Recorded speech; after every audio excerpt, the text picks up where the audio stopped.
En el vídeo de hoy os traemos la historia de la vida y la investigación de una de las mayores biólogas españolas.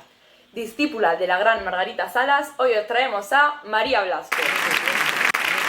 María Blasco es una destacada científica española conocida por su trabajo en biología celular y genética. Nacida el 24 de noviembre de 1965, se graduó en biología en la Universidad Complutense de Madrid y obtuvo su doctorado en el Centro de Biología Molecular Severo Ochoa, bajo la tutela de la célebre Margarita Salas, y se especializó en la investigación de los telómeros y de la telomerasa. Blasco es especialmente reconocida por sus investigaciones sobre los telómeros, de los que ya hablaremos más adelante, y su papel en el envejecimiento y el cáncer. Además, ha sido pionera en el uso de modelos animales para estudiar el impacto de la longitud de los telómeros en la salud y también en la longevidad. Para continuar con esta explicación debemos recordar dos conceptos: las enfermedades infecciosas y, por contra, las enfermedades no infecciosas. Mientras que las enfermedades infecciosas son las producidas por un microorganismo y además, como su nombre indica, se transmiten, las no infecciosas son todo lo contrario.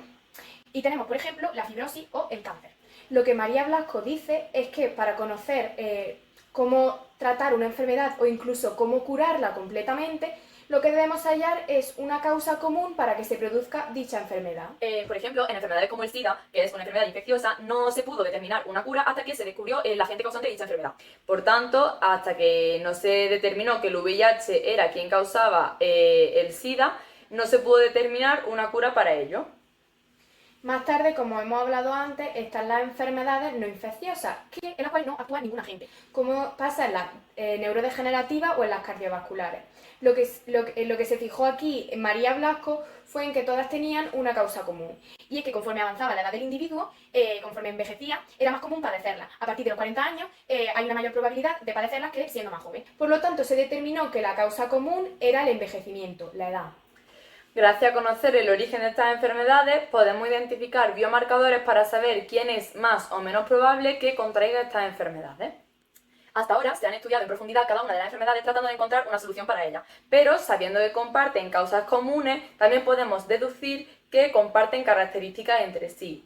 Es por esto que podemos hablar de que se pueden aplicar tratamientos similares o incluso iguales para tratar las diferentes enfermedades. En cuanto a la longevidad, María se fija en distintas especies. Por ejemplo, y de aquí deduce que los humanos no somos la especie con el mejor mecanismo de anti-envejecimiento. Bueno, chicos, llegó el gran momento. Por fin os vamos a hablar de los telómeros. Diana, ¿qué haces con una zapatilla? Vamos a ver, Saleta, lo importante no es la zapatilla, sino los cordones. A ver, explícame eso. Estos cordones representan el ADN enrollado en cromosomas, y esta parte de aquí, en la punta, representan los telómeros, que evitan que el cordón, es decir, el cromosoma, se desenrolle. Ah. ¿Sabrías decirme algo más de ella? Pues sí. Verá, cuando la vida pasa, las células se reproducen y por tanto sufren algunos daños. Entonces los telómeros, para repararlos, se acortan cada vez más. Por tanto, podemos decir que conforme somos mayores, nuestros telómeros se van acortando cada vez más. Y se cree que esta es la principal causa del envejecimiento. Además, en los telómeros hay una sustancia que se llama telomerasa y es una actividad enzimática. Además, es una especie de máquina molecular que se encarga de realargar los telómeros. Pero Diana, si los telómeros se van realargando, ¿no seríamos inmortales? Esta es la cosa, la telomerasa solamente actúa cuando somos embriones, cuando somos bebés. Alarga nuestros telómeros y con esa longitud viviremos el resto de nuestra vida, hasta que se vayan acortando progresivamente conforme se reproducen las células. Pero Diana, ¿esto siempre funciona así? Bueno, existen algunas excepciones. Están las mutaciones, y es que hay personas que cuando son bebés no se les activa la telomerasa y tienen que vivir con los telómeros cortos durante toda su vida, y por eso desarrollan precozmente enfermedades. Bueno, y después de hablar de la parte de investigación, ya tocan los experimentos. Hubo dos grandes experimentos. El primero de ellos fue en colaboración con el Zoo de Madrid, en el cual compararon distintas especies y midieron sus telómeros. Aquí María se dio cuenta de que especies tan distintas como, por ejemplo, un elefante y un flamenco tenían la misma longitud de telómeros y, por lo tanto, la misma longevidad, vivían los mismos años.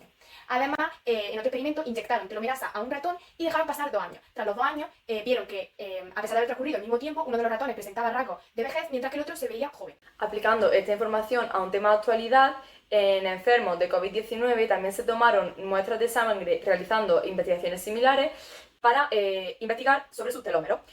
Tras medirlos, se demostró que cuanto más cortos eran, más severa había sido la enfermedad, ya que había causado más daño y por tanto la célula se había tenido que dividir más veces, causando así el acortamiento de los telómeros. A lo largo de su carrera, María Blasco ha recibido numerosos premios y reconocimientos por su labor científica, incluyendo ser elegida miembro de la Real Academia de Ciencias Exactas, Físicas y Naturales de España. Actualmente, María es directora del Centro Nacional de Investigaciones Oncológicas, es decir, contra el cáncer, en España, donde sitúa su investigación y promueve la ciencia en el ámbito público y educativo. Hoy en día es una de las más célebres científicas españolas y sigue siendo un ejemplo e inspiración para futuras generaciones de investigadores.